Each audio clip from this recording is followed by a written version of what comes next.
Well, I wouldn't have believed it if I didn't see it myself. But a major union has come out and endorsed Pierre Poilievre, and it's only the second day of the election campaign. Here's a letter from the International Brotherhood of Boilermakers released today saying that they endorse and support Pierre Poilievre to be Canada's next Prime Minister. This is wild because the Boilermakers have never, ever endorsed a conservative candidate for Prime Minister. They've never endorsed a conservative leader. They've never endorsed the Conservative Party nationally. And here they are saying that Pierre gets it. He knows and understands that the surest and most sustainable route to providing a cleaner environment is through technology, not dismantling energy sectors, raising taxes, importing energy from other countries, and shipping Canadian jobs abroad. Couldn't say it any better than that. And I don't think this is going to be the last union endorsement that we see for Pierre Poilievre. In fact, I think there's going to be more.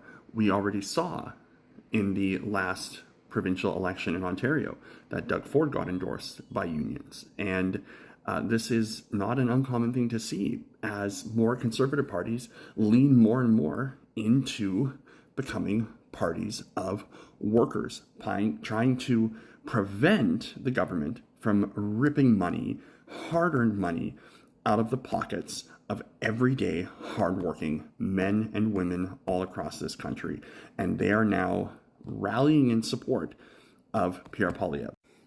And I wouldn't be at all surprised if we started seeing after today some of the public sector unions, the white collar public sector unions like QP and like Unifor and others actually come out in support of the NDP. Unifor will probably come out and support the Liberals, they usually do. But the United Food and Commercial Workers Union, they'll come out in support of the NDP. I'm sure the steel workers who, those aren't white collar public sector unions, but the steel workers always tend to back and endorse the NDP. So I'll be very shocked and surprised if they don't.